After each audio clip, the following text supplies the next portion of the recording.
before 48 hours, right? Yeah. Okay. Hey guys, what's going on? Finally doing it. 1997 year in review.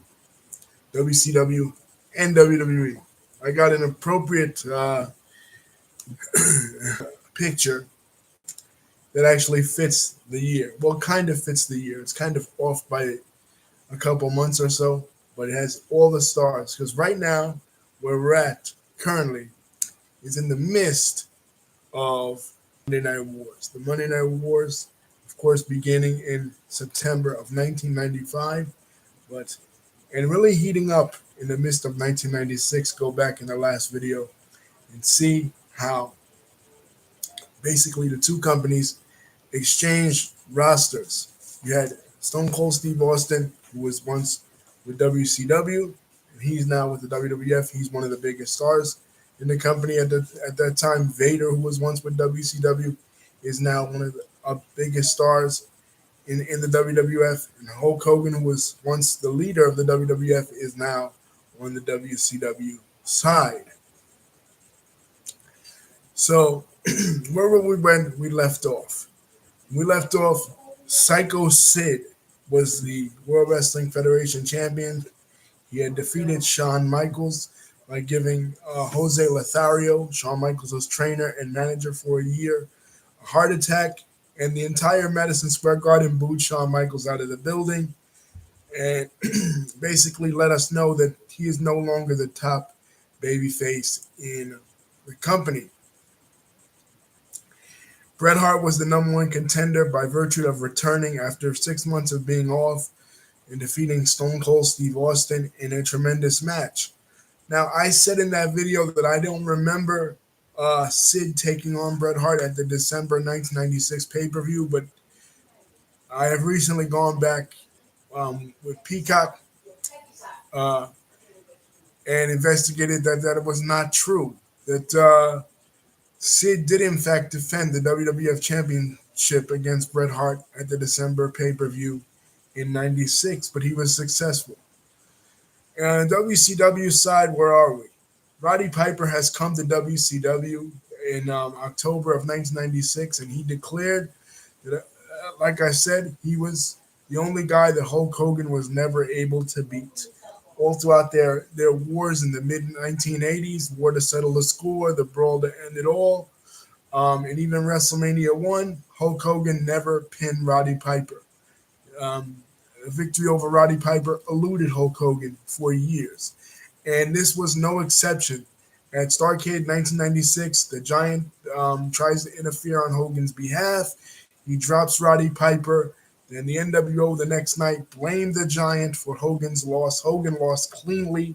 He lost to a sleeper hold. The entire place went crazy. But for some reason, and they never really explained the kayfabe reason why, Roddy Piper um, did not put down for a title match. So his defeat over Hulk Hogan was a non-title a non-title match. Maybe Eric Bischoff, who had newly joined the NWO, decided, you know what, I don't want Hogan to lose the WCW title, so I'm not going to put the title up for grabs. But I'm telling you guys, this place exploded when Roddy Piper won. I wasn't watching this event because when it came to pay-per-views, I was more impartial to the WWF, and I would order more WWF pay-per-views. So, but still, Roddy Piper still has a perfect record when it comes to Hulk Hogan. Where else did we leave off? Sting. Sting now is a lone wolf. Remember, his WCW compatriots, including Lex Luger, believed that he had joined the NWO.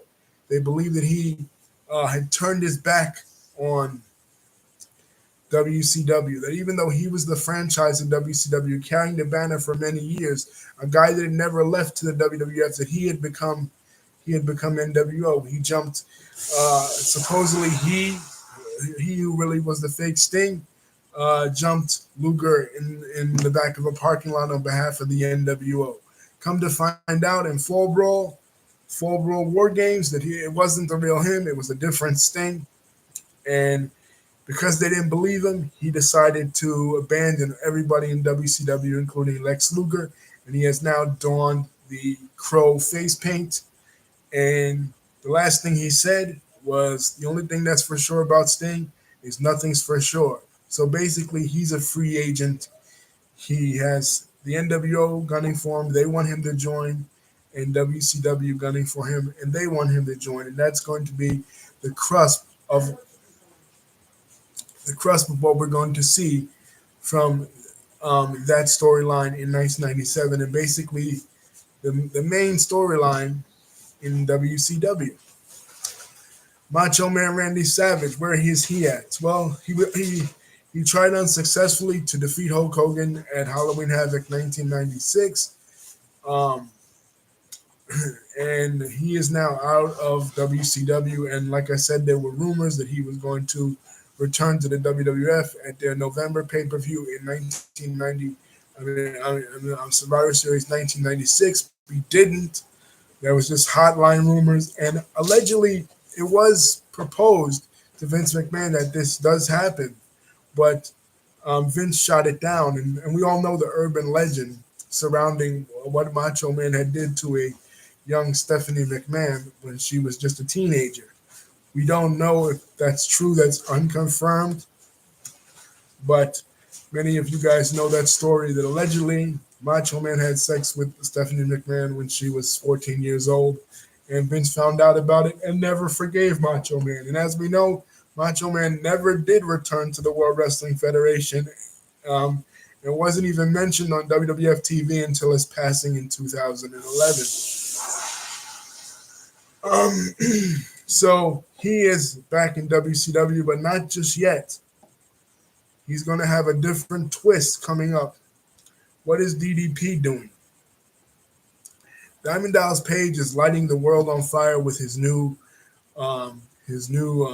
finishing maneuver, the Diamond Cutter. He won the Battle Bowl in May of '96. He is bounced back, even though he lost his lottery money. He lost the Diamond Doll. He lost basically it all. A mysterious benefactor who I believe storyline wise was Hall and Nash, because as we'll begin to see in the beginning of 1997, Hall and Nash began to court DDP. Keep in mind they had a relationship. They had a relationship with DDP um, going back to their time in WCW before. Those two guys were part of the Diamond Exchange. Scott Hall was the Diamond Stud, and Kevin Nash was Vinny Vegas. And they were managed by DDP when DDP was a manager. So now they've come back and the tables have turned, and they're in the NWO, and they want DDP to be in the NWO. So I believe they were the mysterious benefactor to help DDP get back on his feet and help him to win Battle Bowl. Okay, so what other storylines are we getting into? We talked briefly about the Four Horsemen and what they're up to and their battles with the Dungeon of Doom, specifically Chris Benoit versus Kevin Sullivan, and their match that took them to the bathroom at the Great American Bash 1996. And that woman,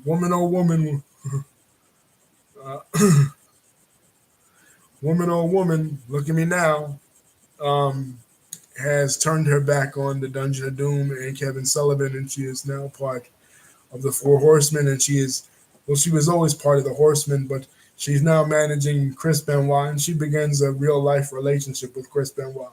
So the rivalry between the Dungeon of Doom and the Horsemen is heating up. The Dungeon of Doom also, after losing the Giant for the first time in mid 1996, decided to do a revamp, and they started to add new members. They added Conan. They added Max Muscle. Um, they added they changed up Hugh Morris's image, so it's less of a scary type. It's less of a scary type gimmick and more of of a gangster type uh, faction, especially with Conan and his new Cholo look. But as we'll see later on in the year, that won't last long. He'll eventually leave them to join the NWO. Uh, We have Mortal Kombat inspired characters. First Glacier, and then James Vanderberg brings in Mortis, portrayed by Chris Canyon, and Raph, portrayed by Brian Clark, aka Adam Bomb. And that'll be a storyline that will take shape in May of 1997.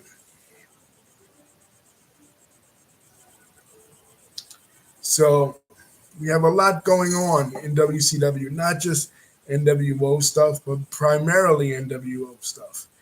Buff Bagwell is now a heel. He's turned on Scotty Riggs. Then there's no more American males. He took up Eric Bischoff's offer. Eric Bischoff gave all the WCW wrestlers 30 days to fulfill to transfer over their contracts. Some of them were successful, such as Buff Bagwell and Scott Norton. Others of them, like Big Bubba Rogers and Michael Wall Street, were not successful. What else is going on in the World Wrestling Federation? Well, January we're getting ready for Sid's title defense. Like I said, Sid successfully defended the WWF title against Bret Hart, but now Shawn Michaels wants a rematch, and we're going into San Antonio, Texas. Shawn Michaels' hometown, a dome show. WWE is trying to do it big. They're losing in the ratings heavily to WCW. Since the NWO has come out, they haven't been able to grab anything, but they still believe, although Shawn Michaels wasn't able to capture the fans' imagination in Texas, that he'll be able to capture the fans' imagination in New York. He'll be able to capture the fans' imagination in his hometown of Texas. So they're planning a rematch between he and Sid for the championship. What else is going on? Goldust has turned to a babyface. Goldust was a controversial character that they introduced in late 1995 that was causing so much controversy in 1996 as he was portraying homosexuality for the first time on camera, coming on to guys like Razor Ramon, coming on to guys like Ahmed Johnson, coming on to guys like The Undertaker, The Ultimate Warrior. And a lot of parents were writing in, a letter campaign. Look, this is causing homophobia because Goldust is portrayed as a heel. The things that he is doing are heel tactics in order to incite the audience. So when he like when Ahmed Johnson beats his ass for giving a mouth to mouth resuscitation, that encourages kids to bully gay kids in school. We got to tone this down a little bit.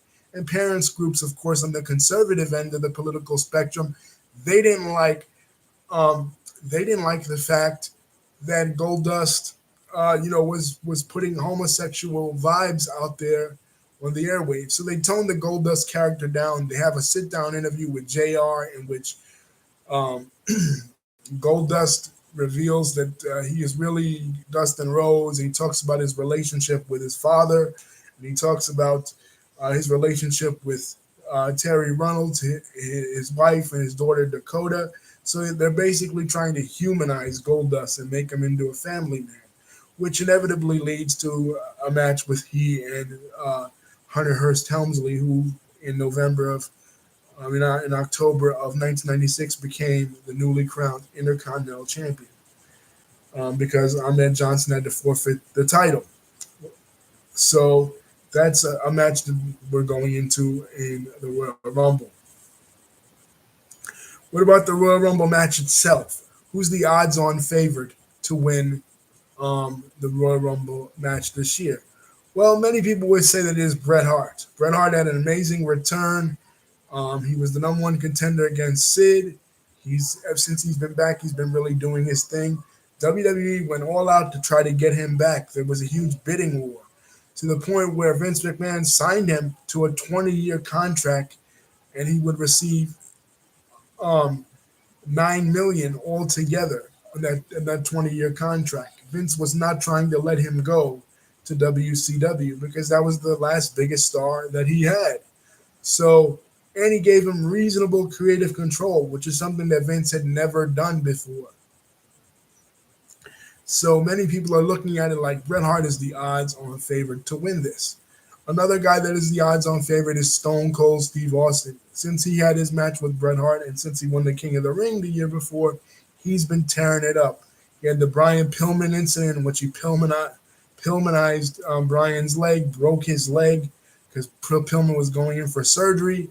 So they needed a reason to keep him kayfabe off TV. Pillman got a gun. Pillman pulled a gun on Austin after Austin did the home invasion thing. So basically, Austin is another guy that has been causing all this controversy. So he's an odds-on favorite to win the Royal Rumble. Who else? Who else? Vader. Vader, although he fell back tremendously, he had a huge debut last year. The night after the Royal Rumble, attacking Gorilla Monsoon, having tremendous matches. I think they were great matches with Shawn Michaels, especially at SummerSlam 1996, and being a part of Camp Cornette, breaking Yokozuna's ankle, where they had to pull the forklift out with Yoko. But he hasn't been doing well because Shawn Michaels blackballed him. Shawn Michaels, who was the champion at that time after the SummerSlam, he didn't want to work with him anymore. They did work together in a couple of six-mans, like you know, on Raw. But basically, after August, he just didn't want to work with him anymore. So Vader fell back heavily. Plus, his manager James E. Cornette is taking more of a backstage role, so they switched him to being with Paul Bearer. And at this Royal Rumble, he will fulfill Paul Bearer's bidding. He will take on The Undertaker because The Undertaker is back. After being buried alive in the October 1996 pay per view, The Undertaker has retired the purple gloves. And at Survivor Series, in his match with Mankind, a match he had where Paul Bearer was suspended up in the rafters, he returned in all black regalia. So Undertaker basically for 1997 has a new look, and it's going to play a big role later on in the year.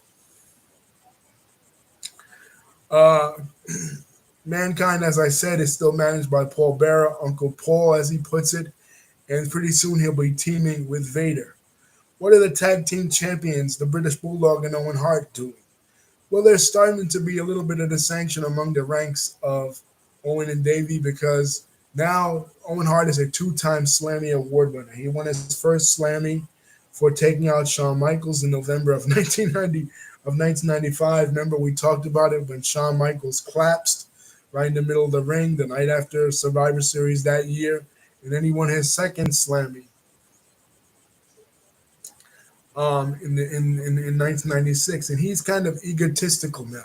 He kind of feels like he's carrying the team, and Davey is just along for the ride. So there's kind of dissension among the ranks, and plus, like I said, they're no longer in Camp Cornette. They have a new manager in Clarence Mason, and pretty soon we'll start to see maybe the breakup of that team. We'll talk about it later. What's going on with Clarence Mason? Well, Clarence Mason has now managed Farouk on an episode of Livewire, which was the WWE's call-in show that they did, replacing Mania. It was like an interactive show. It was hosted by Todd Pettingill, Sonny, and sometimes Jim Cornette, and sometimes the magazine writer Vic Venom, aka Vince Russo, would be there as well, which he'll play an important role when we get around to the results of the Royal Rumble. But on an episode of Livewire, you see Farouk. We talked about this a little bit in the '96 video because November of '96 is when this faction came out. Farouk is now dressed in black Muslim regalia. He's given the Black Power fist. He's teaming with Crush. He's part of the Nation of Domination. So, to managing British Bulldog and Owen Hart is also doing that. So, and also the Doors are tearing it up in WCW. Psychosis and Rey Mysterio had their first match in Bash the Beach, 1996. Most of the Luchadors, including Eddie Guerrero, Rey Mysterio, Psychosis, La Parka, thanks to Conan's influence, have moved over from ECW to WCW, and they're doing big things in WCW. And WWE is seeing this. So what WWE's response is to create their own light heavyweight division, and they're working with Michinoku Pro in Japan, and they're working with the AAA promotion at the Royal Rumble 1997 because it's San Antonio and it's a heavy Hispanic town. You're going to start to see you're going to start to see a lot of Hispanic wrestlers on this card. Even the minis, even Max Mini and Sunny. Like I said, she's on live right now. She's doing different stuff. She's not managing anymore. She really doesn't manage throughout the whole of 1997. So that's the Royal Rumble of 1997 for the beginning of the year. What is WCW doing? Like I said, they're doing the NWO now. Sting is in the rafters. The Giant is no longer in the NWO. He was kicked out. So, by virtue of him winning World War III, he is now the number one contender. So, he's going to take on Hulk Hogan at the NWO's first pay per view in Cedar Rapids, Iowa. Eric Bischoff wants to create the NWO is a successful faction and basically burned up the latter half of 1996 with their antics. And I was a huge NWO mark, but Eric Bischoff, he wants to create not just the NWO. He wants as a group. He wants to create them as a separate brand, like a brand extension, kind of like what WWE would do after after 2002, where they had Raw and they had SmackDown.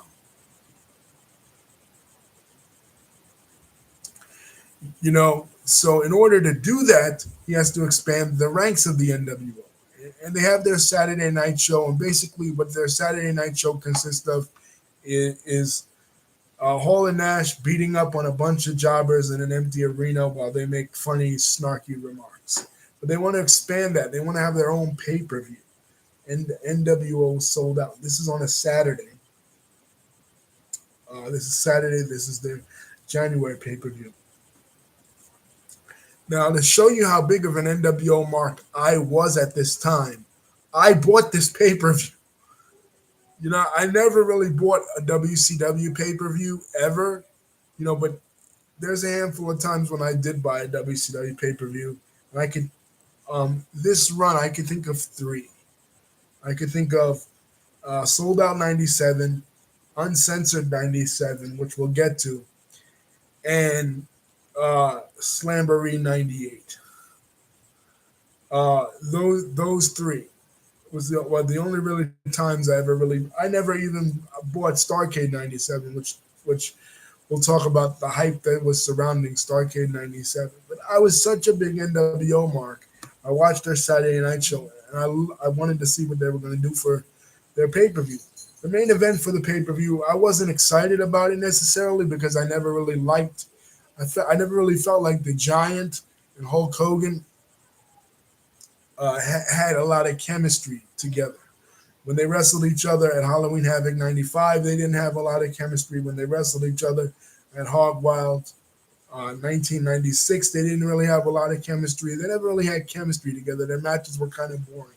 So it wasn't the main event that I was looking forward to. What I was really looking forward to was the ambiance of it. What was the NWO pay-per-view going to look like? I mean, the matches didn't look stellar. Eddie Guerrero versus Six in the ladder match, really nothing. A Mexican death match, which Conan's not even in,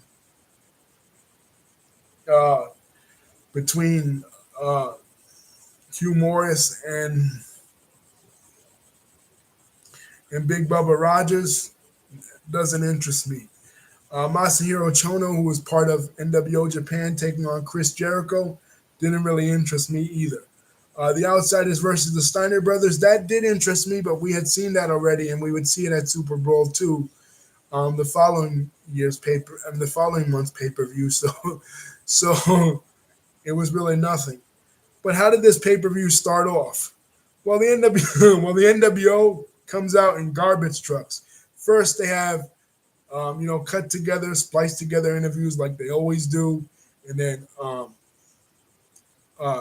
Eric Bischoff, delivers a speech like he's freaking Benito Mussolini or Adolf Hitler, talking to his followers, and he says, "Oh, what were you thinking?" And then The arena is all black. The ring is all black. The NWO's logo is on the ring. It's a really cool look and everything. But who do we have on commentary? We have Ted DiBiase and Eric Bischoff. Now, we talked before Royal Rumble 1994 in the 1994 review how Ted DiBiase is one of the worst um, ring announcers, I mean, the worst broadcasters that you can ever imagine. And no exception here. He sucks here as well. And what's different about this show is it's the NWO pay per view. So Neil Pruitt, who is the voice of the NWO, is announcing the baby faces, and he's making quips about the WCW wrestlers like Hugh Morris, like Chris Jericho, like the Steiner brothers, like the Giants. They get no music. They come out to nothing, and the NWO guys get all the fanfare. It's different, a heel pay per view. But what else is different? The WCW wrestlers like Harlem Heat, Sherry, and a few other WCW wrestlers, I think Mongo McMichael, show up at ringside. So just like the NWO would show up at ringside in the WCW shows, now they're showing up at ringside in the NWO show. In the NWO shows. And this will play a role in the storylines later on because one of the people that's accompanying them is Randy Anderson, a sanctioned WCW official. Now, the only official for this show at NWO Sold Out was Nick Patrick. He's the only guy that is the official NWO referee. He's the heel referee. Remember, the storyline with him starts at around Road Wild 96, where he clips Lex Luger in the knee after Luger and Sting are facing the Outsiders. And then people start to wonder, well, is he a heel? Is he working for the NWO? And then, like they have their Saturday night show, and he's underneath the ski mask, and you can obviously tell that it's him, but they're acting like he's not in the NWO. But he is in the NWO. He's the NWO referee. He's the crooked heel referee, and he's the only one that works this whole night because he's the only referee they got. So he's working every match. Like I said, most of the matches and the opening was so long. I mean, the entire NWO coming out in garbage trucks with the black and white video screen that they do. Atrocious. Like, you're just waiting for the pay-per-view to start. Like, have the first match already. But I bought into it. I kind of liked it when I was a kid. Another match here is Scotty Riggs versus Buff Bagwell. Like I said, the American males broke up, so as traditional, when a tag team breaks up, they start to have their tag team feud. But Buff is so far beyond Scotty Riggs, and you can see so much charisma in him, and you can see that he's going to be a major star. Not in the WWE, because we'll talk about it if we ever get to 2001, why he was never a star in the WWE and the controversy surrounding that. But here, he's really shining. The ladder match, Six versus Eddie Guerrero. The only good thing on this show, Diamond Dallas Page is on this show as well, and once again the NWO is courting him. They tried to court him. They officially offered him the NWO shirt in a January show in New Orleans. He turned it down. He diamond cut them both, but they still keep trying. Keep trying to offer him a chance. Keep trying to offer him a chance. The thing with him was kayfabe wise, he felt slighted. He felt he should have been one of the first guys that they offered the shirt to or offered the spot to because he had a previous relationship in WCW with Hall and Nash, like I said. So why not he be the first guy? So because he wasn't the first guy, he felt like, damn, y'all don't really care about me. I'm out of here. You know what I mean? And he famous show in the New Orleans Superdome. The NWO comes out. They offer him the shirts. He diamond cuts the hell out of them. So he does the same thing here, and NWO Sold Out. And the ovation for him is tremendous. You could tell that this is going to be DDP's year. That DDP is finally going to break out from the pack and be a guy for WC on the WCW side that's going to be a tremendous babyface.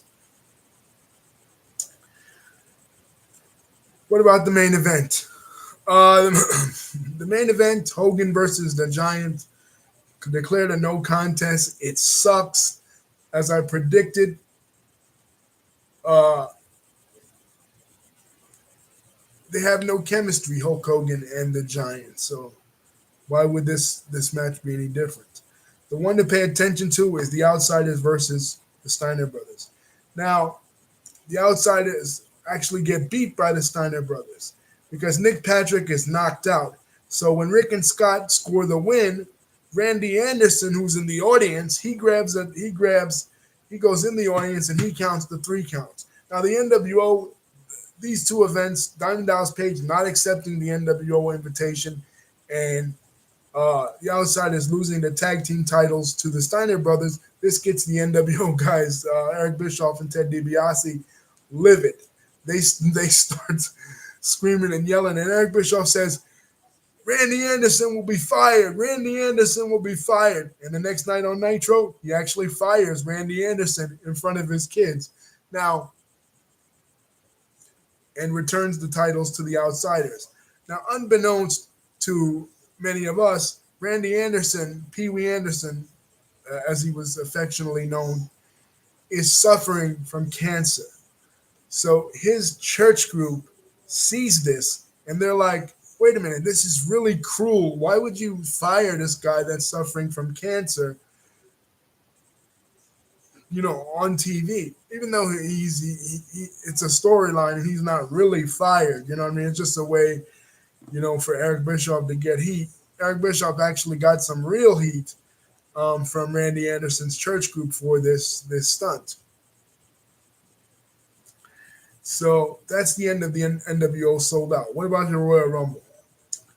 Okay, for the Royal Rumble, we have, like I said, the Intercontinental title match between Goldust and Triple H, in which Triple H retains. And he has Mr. Hughes in his corner. Like I said, Mr. Perfect was the one who helped him win the Intercontinental Championship from Mark Merrill. But Mr. Perfect has left the WWF to go to, he'll soon show up in WCW later on down the road.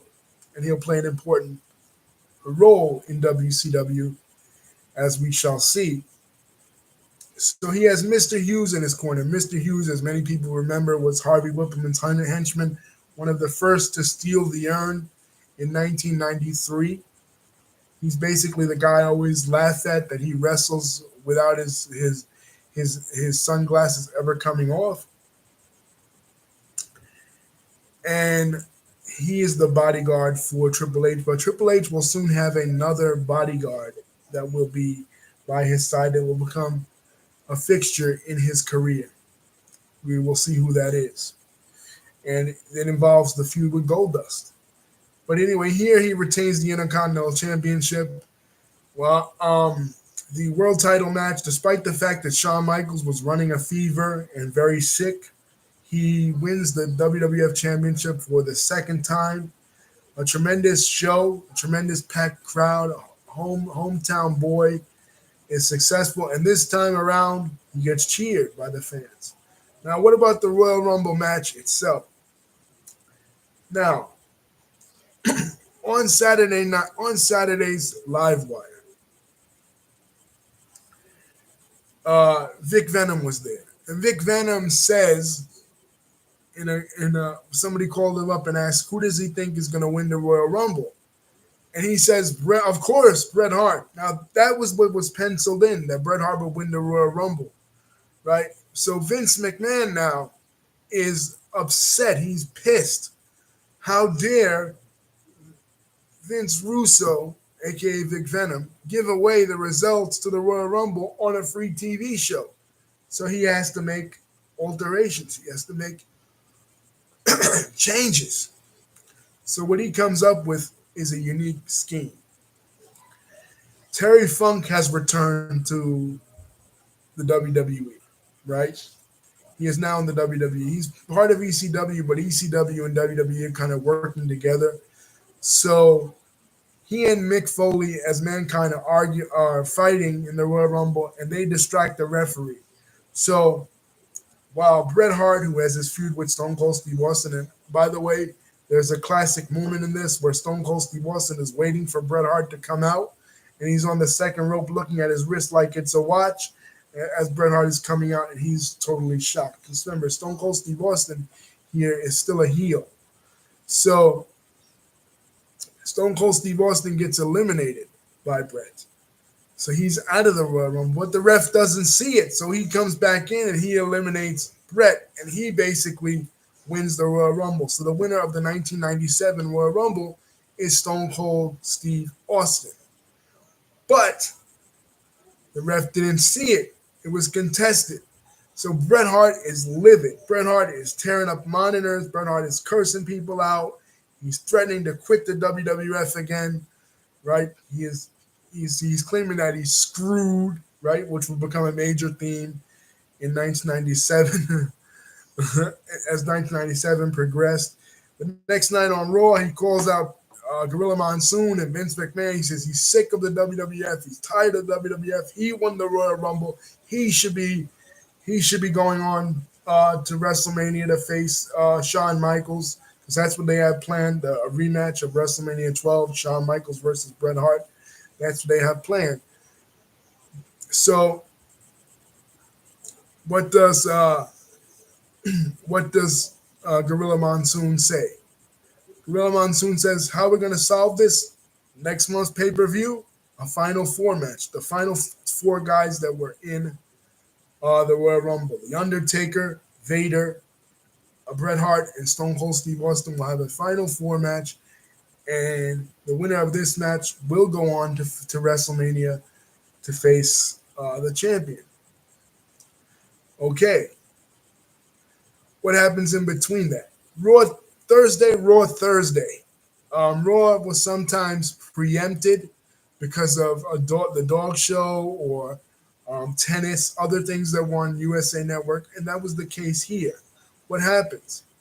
The newly crowned WWE champion or WWF champion, Shawn Michaels, gives up the title because he said that he lost his smile, that he lost his will to compete. So once again, like he gave up the Intercontinental title in 1995, he's giving up the WWE title without losing it. Now, many backstage speculate that it's because he doesn't want to face Bret Hart, because he and Bret Hart are starting to have some backstage issues, because um, after WrestleMania 12, Bret Hart was in his column in the Calgary Sun was trashing him, calling Michaels gay, saying that he posed for Playgirl, and Bret Hart wasn't even on WWF TV. This is during the time that he was negotiating his bidding war with WCW. So he's doing it out of school. He's doing it out of He's not doing it kayfabe wise. He's doing it legitimately. He's trying to have legitimate heat with Shawn Michaels. So now Michaels is like, "Fuck it, I'm not putting him over, right? I'm just gonna drop the title before WrestleMania, and I wouldn't have to face him."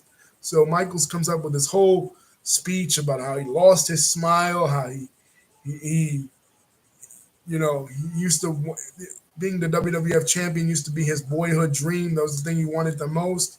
But over the course of it, throughout the whole of '96, when he was defending it, he kind of lost his way.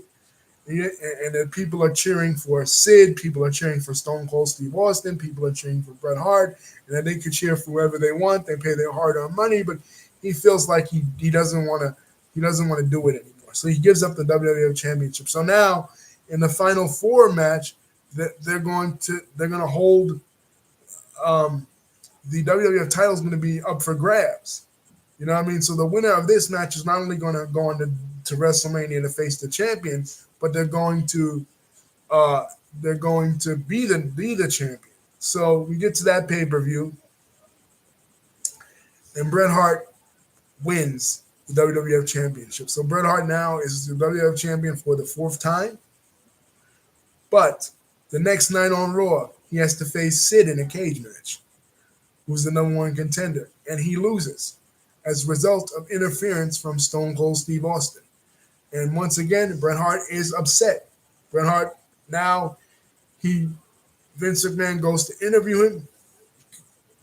He says, Bret, how do you feel? Keep in mind now, WWE is 2 hours. WWE used to be 1 hour, and Nitro became 2 hours in May of 1996. Now WWE is 2 hours. The first hour is Raw's War, and the second hour is the War Zone.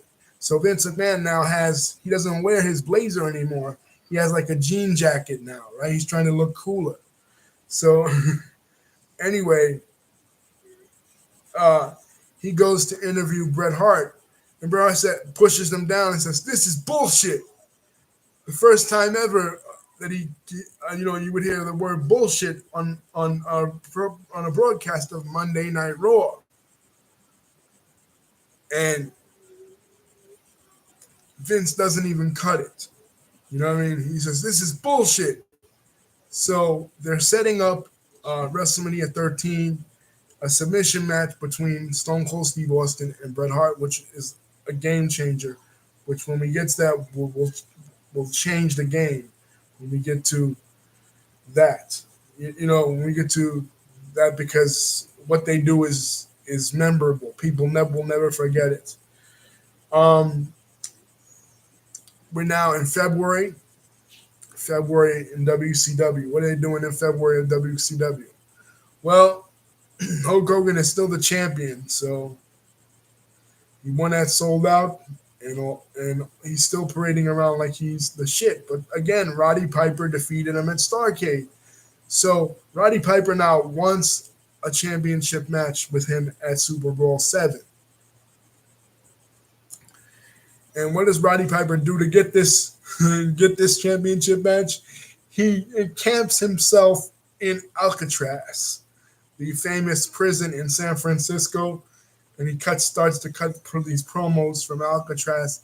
And finally, the WCW officials, who's J.J. Dillon, who's newly coming in as the commissioner of WCW, caves in and gives Roddy Piper a title shot. But what else has happened, though? Who has returned from being off in a sabbatical? Macho Man Randy Savage. Macho Man Randy Savage, on this episode of Monday Nitro, just out of the blue, comes out all dressed in black, uh, punching Alex Wright, punching Max Muscle, beating up Jerry Flynn, people that were supposed to be wrestling at the beginning of the show. And he sits there and he says, "I want to talk to somebody with some stroke." And then he has a sit-in in the middle of the ring. This is at the United Center, right? And nobody can stop him. Only Sting comes down from the rafters, points the bat at him, pushes him, and both he and Sting go off screen. Now he's basically, Macho Man is basically Sting's lackey now. Everywhere Sting goes, he goes, right? And some people are speculating, are both of them part of the NWO? Because remember, Elizabeth, she's a reluctant member of the NWO, but she's still basically a part of the NWO. And why would Macho Man, but then again, why would Macho Man join the NWO when they just beat him? But who knows? The Giant did the same thing back in 96. Stranger things have happened. Meanwhile, the NWO is still trying to court both DDP and Sting to get them to join. But with DDP, it doesn't look like he's joining. Every time he's involved with the NWO, he diamond cuts one of them. He doesn't want to join the NWO. And with Sting, kind of, in the lead up to Super Bowl 7, there is an incident where Hulk Hogan hugs him, and he does actually sometimes appear in interviews with the NWO in the lead up to Super Bowl 7, especially after Super Bowl 7 with the results of Super Bowl 7 and what happens. But keep in mind, he and Macho Man now are tied at the hip with one another. So we go into Super Bowl 7. The results are Roddy Piper loses. Now, this was unprecedented because Roddy Piper, again, he never lost to Hulk Hogan, not even in WWF, and now when he came to WCW. And he didn't want to do it either. he didn't want to do it here either in San Francisco, right? But Scott Hall convinced him. Scott Hall was like, "What is it, real? What are you a what are you a jabroni? Like, are you a mark? What is it? Too close to Portland?" Basically making fun of him. He says, "Hawk put you over, and you can't even put." I'm not even gonna say what he said because that that ties into the results. Macho Man comes out. Sting doesn't come out with him, but Macho Man comes out and he hits Piper with brass knucks, knocking Piper out, knocking Piper out, uh, costing him the WCW title shot. Hogan retains. So what Scott Hall said was, "Hulk puts you over, and you can't even put Savage over." Basically, you, you can't take this hit for Savage. Piper does it, but it's not a clean loss, so I guess he still maintains his integrity, right? But the next night on Nitro, Macho Man becomes an official member of the NWO, and Elizabeth is presented to him. So now Elizabeth is back with the Macho Man. Not only is she back with Randy, but they're both members of the NWO now. She is no longer a reluctant member of the NWO. She is a full-fledged member of the NWO. Still a heel. Both Randy and Liz are heels. The Mega Powers are reunited too, but back in the NWO, which is cool. And Randy Savage would have a tremendous year throughout the whole of '97 as a heel. We'll see as we go down the line. But what about Sting? Sting, they were tied at the hip for weeks and weeks. What's he gonna do? Again, people still don't know what Sting is going to do as we head into March of 1997 in WCW. What about WWE? Well, like I said, Sid is the champion. Who's he going to face? He's not going to face Bret Hart because Bret Hart has the match coming up with Stone Cold Steve Austin, a submission match. So who's he going to face? The Undertaker is the number one contender because he was one of the final four guys. So finally, after years and years, after like 6 years, the Undertaker finally gets a real WWF title shot where you think he could win. I mean, yes, he had WWF title shots at the Royal Rumble '96 against Bret Hart, at the Royal Rumble '94 against Yokozuna. We talked about them in other videos, but well, I thought he could win in '94. You recall me saying that I thought he could win in '94, but he didn't. But this is a WrestleMania match. His WrestleMania, even though he had a famous WrestleMania streak, most of his WrestleMania matches, besides the one he had the previous year with Diesel, was all shitty. King Kong Bundy, Giant Gonzalez, Jimmy Superfly Snuka, who was past his prime. Uh, the one with Jake Roberts at WrestleMania 8. So he has WrestleMania 13 against Sid. Now I gotta say, this Sid match sucked. You know what I mean? It wasn't one of his best. I'm not going to sit here and say that it was, but he did win the WWF Championship. So coming out of WrestleMania, he's the WWF Champion. And I'm jumping around a little bit. But according to rumors, Sid actually shed his pants. Sid has never confirmed that he shit his pants during this match, but it's always been a rumor that Sid shed his pants. So could you imagine if he actually did shit his pants during this match and Undertaker has him up for the tombstone and has to actually smell his soiled tights? You, you know, as he's delivering the tombstone. We don't know if that really happened, but anyway, what else is on the itinerary for WrestleMania 13? Rocky Maivia. At that Raw Thursday, the blue chipper, Rocky Maivia, the rookie, who made his debut at Survivor Series '96, defeats Hunter Hearst Helmsley and becomes the new Intercontinental Champion. So at WrestleMania, he'll be defending his Intercontinental Championship against the protege of Bob Backlund and the Iron Sheik, who has now returned, the Sultan, who is Rikishi Fatu, who is uh, Fatu from the Head Shrinkers. He was a gangster gimmick, and then they switched him to the Sultan. Stupid stuff, really. And he'll have his father's former tag team partner Tony Atlas in his corner to protect against the Sheik and Backlund. But fans don't like this. They feel like this is too much too soon. Now he's the Intercontinental Champion. Now he's defeating a guy who's been there for like 2 or 3 years. That's fucked up. Why is he? Why? Why is he allowed to do this? You know what I mean? And that's when you start to hear the chants of die, Rocky sucks, Rocky sucks," even though he's a baby face. I mean, and you have all the managers in WWE courting him. Sunny was on commentary during his debut match. She was acting like she was in love with him.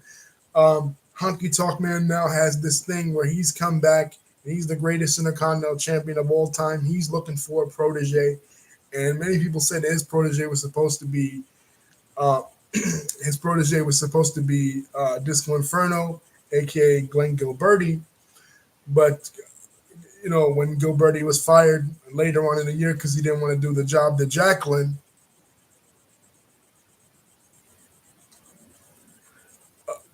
uh, and that would have fit perfectly because they're both um, outdated, anachronistic musical gimmicks. He's an Elvis impersonator, the other guy's a John Travolta impersonator. That would have worked perfectly.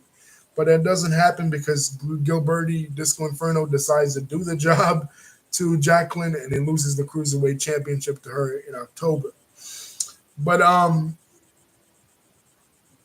at Halloween Havoc. But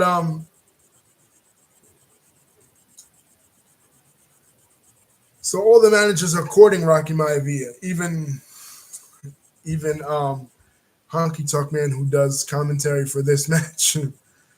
So he wins against the Sultan. It's a go nowhere match for the tag team titles. Like I said, Mankind and Vader, who are now both managed by Paul Bearer, go for the tag team titles, which was interesting to me because we know that Cactus Jack and Vader had this thing, this legendary feud in WCW where Vader tore off Cactus Jack's ear in Germany.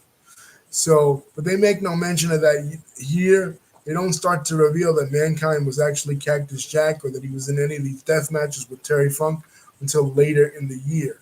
Here, the main focus, even though it's a heel versus heel program, the main focus of this tag team match is the dissension that's going on in the ranks between the British Bulldog and Owen Hart. British Bulldog is posing. Owen Hart jumps right in front of him, tries to be a glory hog or camera hog, if you will.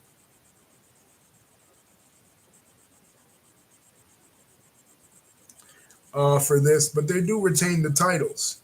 The Headbangers, who are a new team, they become the number one contenders by virtue of a three-team defeat on this show. But the match I really want to talk about when it comes to WrestleMania 13, a show that I didn't order. This is one of the few WrestleManias that I didn't order. Like I said, when I was a kid growing up, I had choices between WCW and at this time in my wrestling fandom, didn't have the hot box anymore, had choices between WCW and the WWF. And a lot of times I would choose the WWF, especially when it especially when it came to WrestleMania.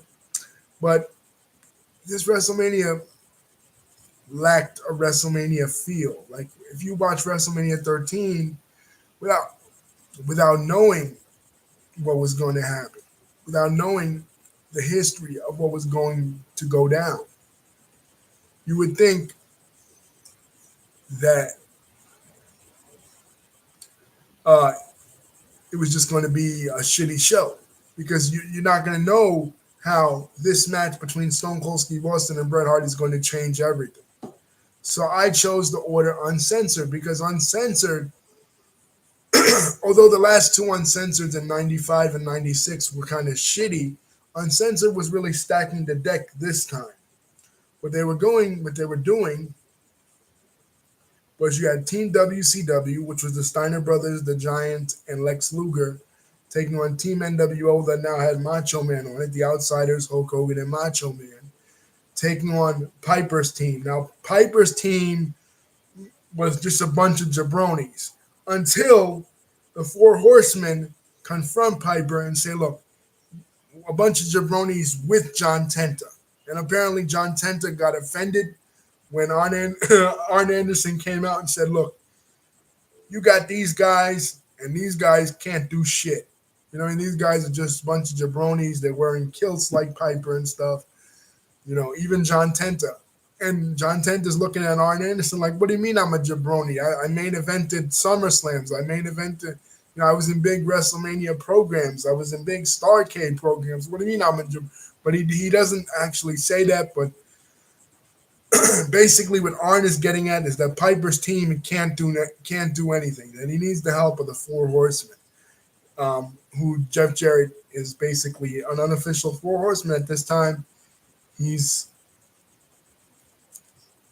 uh, he wrestles with them. So it's Mongo McMichael, it's Chris Benoit, and it's Jeff Jarrett wrestling with Piper as Piper's team. And each group has their own thing. Like if the NWO wins, they get the chance at any title they want for the next uh, 3 years. If WCW wins and there's no more NWO, if Piper wins and he gets whatever he wants, right? So I figured, I figured as a kid, this this match, this show was going to be the better one, uh, the, uh, the better one as opposed to WrestleMania. Boy, was I wrong. This sucked. Other than this, other than this match, and another hook for this show, another hook for Uncensored 1997 was that Dennis Rodman was going to be there. Dennis Rodman, of course, this is March, so this is the off season, and Dennis Rodman was going to be accompanying the NWO. Dennis Rodman had been on camera friends with Hulk Hogan going back from Bash at the Beach 1995 when he was on the Spurs, but now he's a heel. He's the bad boy of basketball, so he obviously fits in to the whole NWO thing. Now, in the lead up to this, the Nitro before this, like I said, they did the thing where Hogan presented Sting with the NWO shirt. Sting took it. They're hugging. And in the Nitro before this, Sting, the real Sting, Steve Borden, as Hogan is cutting the promo saying he's going to defeat the WCW team, he's going to defeat Piper's team, Sting is standing beside him, and Luger tries to hug Sting, and Sting backs away from Luger. Right? He even attacks the Steiner brothers. And don't forget, at World War III, he cost um, Jeff Jarrett the United States Championship he gave Jeff Jarrett the Scorpion death drop in the match against the Giant when the Giant in World War III 1996 when the Giant was still a part of the NWO. So here he is. Like, remember, they did the Panama City Beach, Florida shows, their spring break shows, and the pool and everything. Sting is standing in the ring, the pool surrounding him, and Sting is standing there in a crowded ring with the NWO. So you think, okay, yeah, it's not just Jeff Farmer, the fake Sting that's in the NWO. Sting is in the NWO, the real Sting, right? Because Macho Man joined, so Sting joined too. That's what you think. No, that's not the case. At the end of the match, even though the NWO wins thanks to interference from Dennis Rodman, Sting comes down from the rafters and he starts beating the shit out of every NWO member, and the crowd goes crazy. Finally, after months, Sting declared his allegiance, and his allegiance was with WCW. So now we start to head towards what will become the main event for Starrcade, him and Hogan. It was like Hogan ducking him and Sting trying to get the contract from J.J. Dillon to sign this match. Flipping back to WWF. I Quit match. Bret Hart versus Stone Cold Steve Austin. Now, we talked about the UFC. A little bit. We talked about the UFC. We talked about it in the '93 video when they first started as an idea that Bob Marowitz had and Art Davies had of men that perform different martial arts disciplines, Brazilian jiu-jitsu like the Gracies, or or boxing, right? Or sumo wrestling, or wrestling like Greco-Roman wrestling like Dan Severn, or even catch wrestling like Ken Shamrock, who came out of the pro wrestling world, wrestled a little bit on the Indies in South Carolina, and then went to Japan and trained with Antonio Inoki. Then that was the idea behind the UFC. It was initially in a tournament. It wasn't. It wasn't a promotion that they had, and the UFC was, you know, it actually had built up rivalries. Hoist Gracie versus Ken Shamrock, which was featured on the first UFC, not as the main event, not as the main event, but featured on that. And Royce Gracie surprised a lot of people because he was a small guy and he was showing the world what Brazilian jiu-jitsu practitioners were capable of, which was the point of it. People had known about Brazilian jiu-jitsu in the Vale Tudo tournaments in Brazil since the 50s, but they didn't know anything about it here in the United States. People didn't know what to make of it. Even politicians like Arizona Senator John McCain, he didn't know what to make of it. Somebody showed it to him. I think one of Chemo Leopold's matches, or one of Tank Abbott's matches, one of the early matches where somebody had their head busted open. And the conclusion that McCain comes to is that it's human cockfighting, and nobody in any state would give them a license, to the point where when they had their first World Heavyweight Championship match, the Mark Coleman one, they had to do it in Dothan, Alabama. This was '97 when Joe Rogan, uh, the first year that Joe Rogan signed with the UFC. He was just a young, struggling stand-up comedian. So the UFC, even though Ken Shamrock and Dan Severn, that's another rivalry that had come to fruition because both guys had a wrestling background. Ken Shamrock in catch wrestling and Dan Severn in Greco-Roman wrestling. Both guys had a wrestling background, so the pay-per-view matches between them were selling out gangbusters. But McCain had it banned in every other state. Now, whether or not McCain had an attack of conscience, like we said about Farrakhan earlier today in the earlier video, we don't know why people are motivated to do what they do. You know what I mean? They sometimes do what they do for selfish reasons. Now, some people speculate that McCain, his wife had a deal with a beer company, and the beer company sponsored boxing, and the boxing promoters felt that the UFC was a threat to their business. So he has it shut down in every other state. So stars that are making money in the UFC now, they can't make any more money. It's been sold to SEG, right, the company that sponsored the first UFC, but they can't make any money. So even if they're a big star in the UFC like Severn and Shamrock are, they can't make any money. So Shamrock decides, I'm going back to pro wrestling. And the WWF calls him up to be the referee to this Stone Cold Steve Austin versus Bret Hart submission match, which is interesting because Stone Cold doesn't have any submissions, you know? And not only to be the referee to this match, but also to be a WWF superstar. This is Ken Shamrock's introduction to the WWF audience, which would end up benefiting him anyway because he would become popular in the most popular era of professional wrestling. And when he would return to the UFC in 2002, he would bring that popularity over to the UFC, and then his match with Tito Ortiz would help propel the UFC to their boom that they experienced in the mid 2000s. I say. Plus, with the Ultimate Fighter being on after Raw and after 2005, right? So Shamrock is here in the WWE, and this match is tremendous. This match between Bret Hart and Stone Cold Steve Austin, it told an incredible story. Stone Cold Steve Austin comes in as the heel. Bret Hart comes in as the babyface. Bret Hart had already started doing the complaining thing at the Royal Rumble. So um, people are already sick of his complaining now. But the way he beats down Stone Cold Steve Austin, and Stone Cold Steve Austin just will not quit. You know what I mean? You start off cheering for Bret Hart, but you're like, damn, Bret, you're being brutal. You're putting the figure four leg lock on him around the ring rope. He's busted wide open. The WWF forgot about their no blood policy. Now Austin's busted wide open. Uh, Bret puts Austin in a sharpshooter. Ken Shamrock is like, do you give? Do you give? Do you give? Do you give? No, he doesn't give. Stone Cold Steve Austin is still screaming and screaming and screaming. Ah, ah. And the blood is pouring down, right? And he passes out.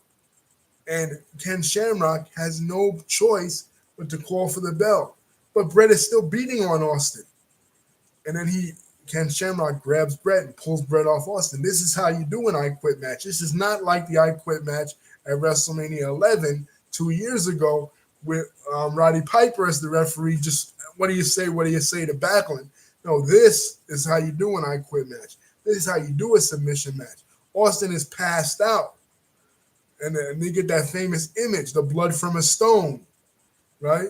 With where Austin, you know, is laying a pool of his own blood. Now, fans have switched.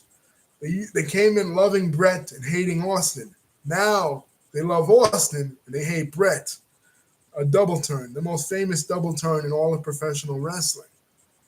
So what happens the night after on Raw?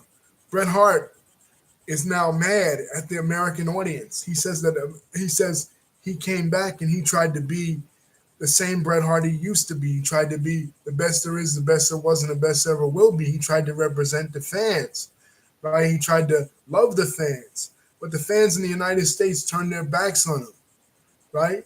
So he basically gives like a similar speech that Sting gave. Whoever's with me, I thank you for being with me, but whoever ain't with me, just fuck y'all. And what he basically says is that the American audience, fuck them. You know what I'm saying? Like, and he says, thank you for still letting me be your hero to the Canadian audience.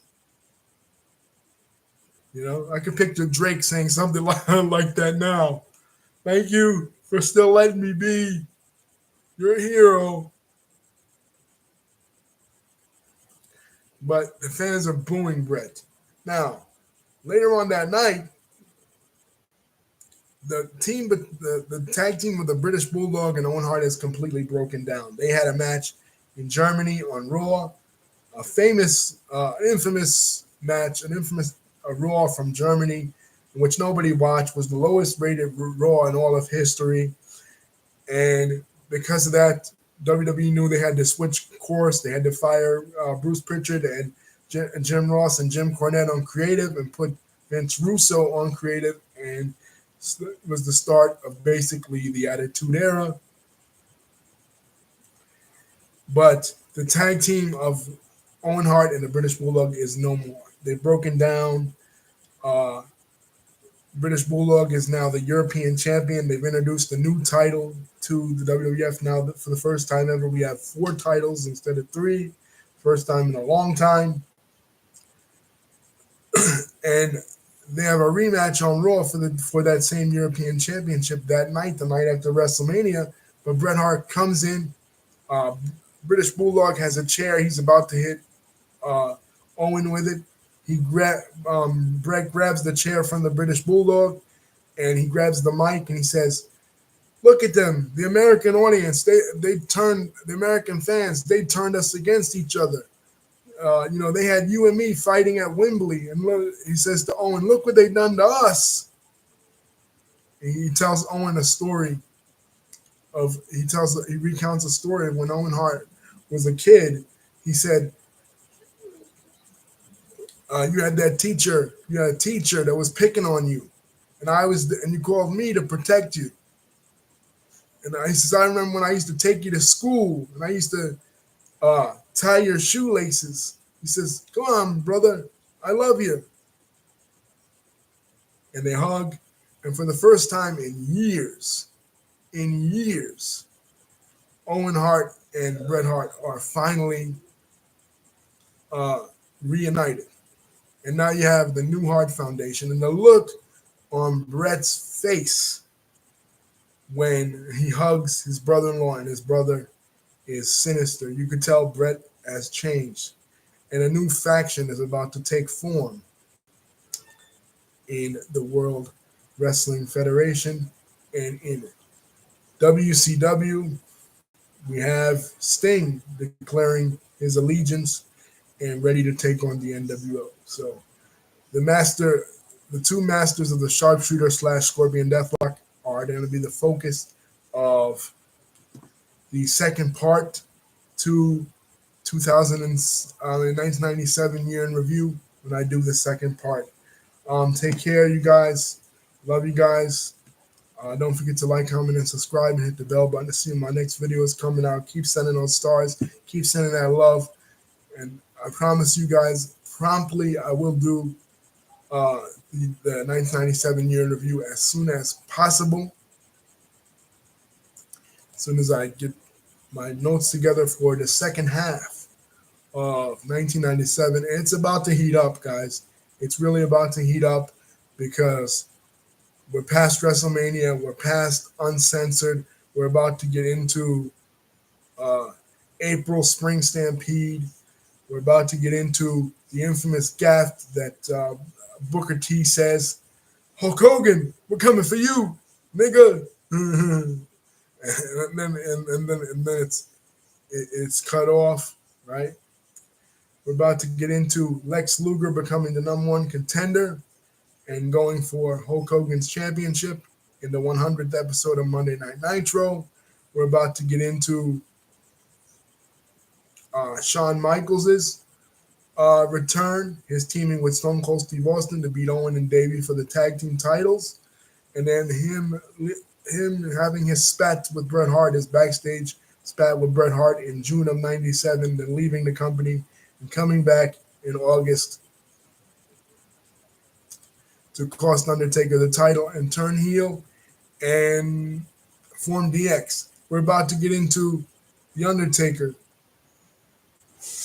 Uh, what happens with him in his first title defense against an old nemesis, Mankind, in which he burns his former manager's face. Paul Bearer. Bearer loses the white face paint for the first time, and Paul Bearer threatens to reveal a secret that the Undertaker didn't want to tell the world.